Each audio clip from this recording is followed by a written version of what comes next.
নমস্কার বন্ধুরা, কেমন আছেন সবাই? আশা করি ভালো আছেন। আমাদের এসআইএস ফ্যামিলি কিচেনের তরফ থেকে আপনাদেরকে স্বাগত জানাই। আজকে আমি বানাচ্ছি একটা পুরনো দিনের রেসিপি, চাপটি পিঠা। এটা কিন্তু ধোসা নয়। ধোসার মতো দেখতে আপনারা ভাবছেন ঠিকই ধোসা, কিন্তু এটা ধোসা নয়, এটা চাপটি পিঠা। চলুন কিভাবে বানাই আপনাদেরকে দেখাচ্ছি। চাপটি পিঠা কিভাবে বানাতে হয় সেটা আপনাদেরকে দেখাচ্ছি। এখানে নিয়েছি 1 কাপ আতপ চাল। আমি গোবিন্দভোগ চাল নিয়েছি, আপনারা যে কোনো আতপ চাল নিতে পারেন। 1/4 কাপ নিয়েছি ছোলার ডাল, 1/4 কাপ নিয়েছি মুসুর ডাল, 1/4 কাপ নিয়েছি মুগ ডাল, আর 1/4 কাপ নিয়েছি মটর ডাল। এবার এই ডাল চালটাকে মিক্সিতে বেটে নিচ্ছি। বেশি মিহি করে বাটতে হবে না, একটু যেন দানা দানা থাকে, তাহলেই হবে ভালো। দিয়ে দিচ্ছি 6টা কাঁচা লঙ্কা, 1 ইঞ্চি আদা কুচি করে,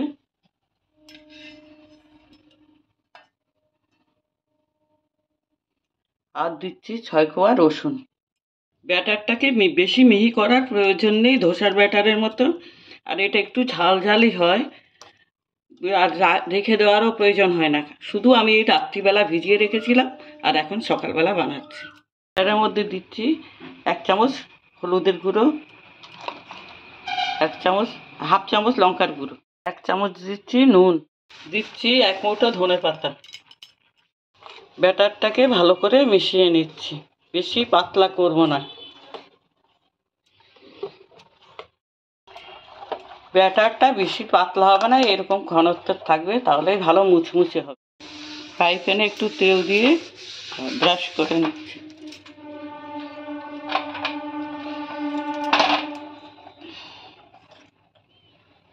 এবার ব্যাটারটা দিয়ে ধোসার মতোই একটু ঘুরিয়ে নেব। একটু মোটা হবে, এটা পাতলা হয় না খেতে।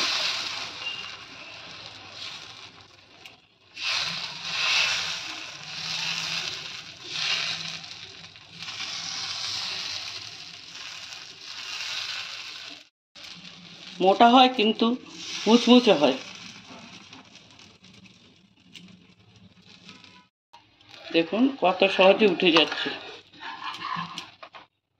এই পাশটা একটু ঘুরিয়ে নিচ্ছি, না নিলেও ঠিক আছে, সিদ্ধ হয়ে গেছে, 5 মিনিটের মধ্যে হয়ে যায়। আমার চাপটিটা উঠিয়ে নিচ্ছি, দেখুন কতটা মচমচে।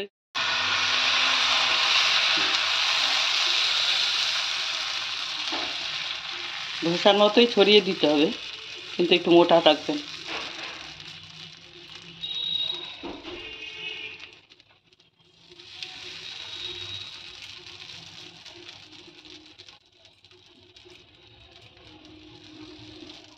থেকে সামান্য একটু তেল দিয়ে দিয়েছিলাম, দেখুন আপনার থেকে উঠে যাচ্ছে, কি সুন্দর মুচমুচে হয়েছে। এমনি হয়ে গেছে সেদ্ধ, কিন্তু তবু আমি একটু এই পাশটাও একটু ভেজে নিচ্ছি। এই যে এটা এবার উঠিয়ে নিচ্ছি। এটাতে প্রচুর পরিমাণে ডাল দেওয়া আছে, যার জন্য এটাতে খাওয়ার জন্য অন্য কিছুর দরকার হয় না।